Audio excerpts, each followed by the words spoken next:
Hello, beautiful people. All right, so let's talk today about what's really going on in the market with home prices.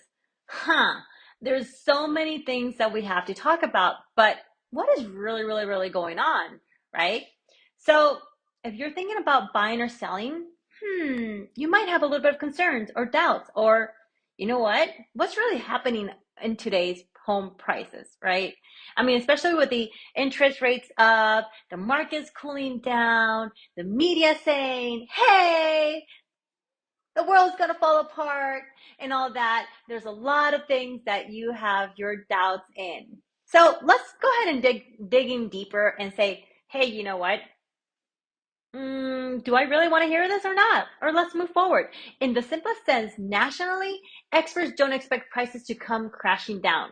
But the level of home price moderation will depend on factors like supply and demand in each local market. And this is something that I think I discussed on like I think it was like last week or something that was like, okay, so depending on what type of market you're in, like in Atlanta's booming. A lot of people are moving in. A lot of people are like, hey, you know what? I still want to move in to Atlanta, Georgia. It has one of the biggest airports and so forth. But now it's what's really going on the other side of the world? I don't know because you know what? Atlanta is my market. Georgia is my market. So let's go ahead and see what happens.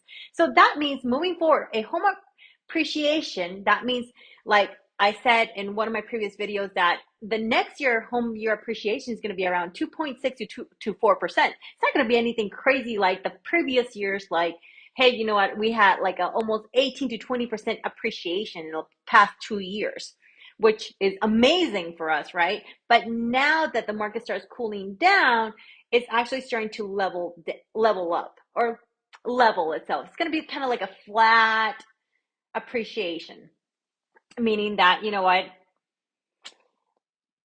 with more significant changes happening in overheated areas, there's a lot of things that to think about and so forth. And then if we go by what Danielle Hell, chief economist at realtor.com says, the major question on the minds of homeowners and aspiring buyers alike is what will happen to home prices? Okay, and I know I keep on repeating myself and all that over and over and over again, but this is not 2008.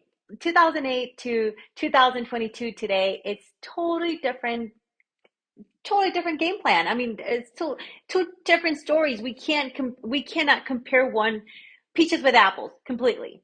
So, I mean, you have the soaring prices were propelled by all-time low mortgage rates, which are a thing of the past. So if you're thinking that mortgage interest rates are going to come down to the twos, keep on dreaming. Tell me if you really actually find some unicorns and leprechauns and fairies. There, I'll tell you, okay, there you're actually dreaming.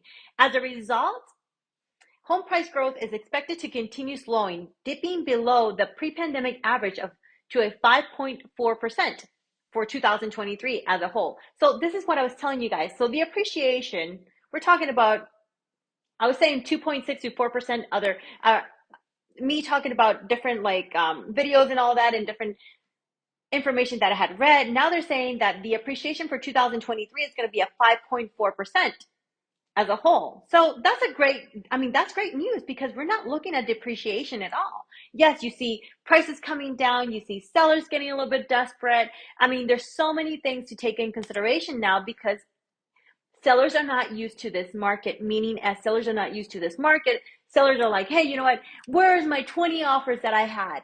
Or where's my multiple offer? Or why is this house not sold? Okay, we are actually working really hard to sell your house. Like seriously.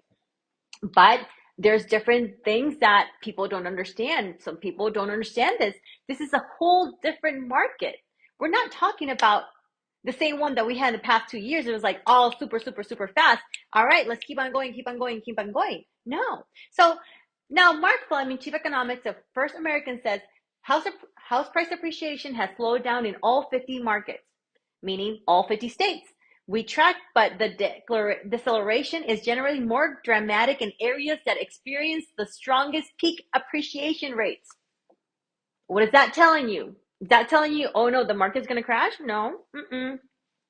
But Taylor Marr, deputy chief economist at Redfin, says, for those bearish folks eagerly awaiting the home price crash, You'll have to keep on waiting. As much demand is pulling back supply is a well reducing downward pressure on prices in the short run. So meaning that even if you think that we're going to have a market crash and this is going to be 2008, no, it's not actually, because there's a lot of things going on. And with this, I'm telling you, like, hey, if you're thinking and waiting, like I was talking to some of my clients last night, and they're like, oh no, we're just waiting for the market to crash. And we just want, to get the bang for our buck, more bang for our buck. Okay, honestly, you're not going to see that. I mean, you might see pretty good deals. You might see some situations that people might run into foreclosures, but not even that. I mean, you're not even going to see that many foreclosures out there.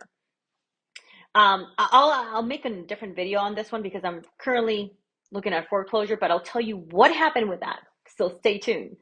So now this is what we're looking at. I mean, if you're looking at supply demand, we're still under supply between 3 and 5 million homes. So what is that telling you? What is that indicating you?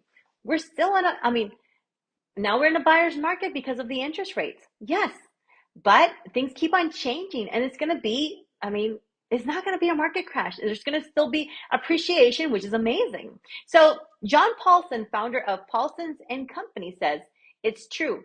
Housing may be a little frothy or frothy. So housing prices may come down or they may plateau. So remember that flat line I told you guys about? So what does this mean? There's a lot of things that mean for you is, I would say right now, take advantage of this market, buy whatever house you like, and then think about it, and then just go ahead and just refinance later on. So it's just like, if we're looking at, oh no, you know what, I'm just gonna wait for this to happen like 2008 and everything else is gonna happen like 2008, I'm gonna break it to you. It's not gonna happen. We're gonna see a flatline appreciation. There's a lot of things happening. And honestly, like I said, with a whole short supply that we still have on hand, yeah, even though, I mean, you can always refinance, and there's a lot of things right now. The interest rates are at 5.6 something or 5.5, which would make it into a healthy market. That would be the interest rates of a healthy market. In that, if we look at 2009, I actually, when I bought my first house, was in 2009, and it was for, I think we got it at 5.875, and it was a VA loan. So now when I bought, let me see what other. I bought my second house in 2000. Wait, no, that's my third house. I bought my third house back in 2018. I bought it like for a five something. And yeah, I mean, so if you look at 2018, 2019, yes, we did have a little bit of a higher interest rates, meaning that this is the same interest rates that we were talking about. But if you keep on waiting longer, you're going to miss out on the opportunity of getting that house. So if you get that price, that is golden. But if you're looking at interest rates to come down and you're just waiting to buy a house just because of the interest rate, you're going to be waiting a long time and you might miss out on opportunities. So comment below, share this, and let me know if you guys have any questions. So this is Cindy Pressgraves with Cindy's Realty Group by EXP, and have a beautiful day, people.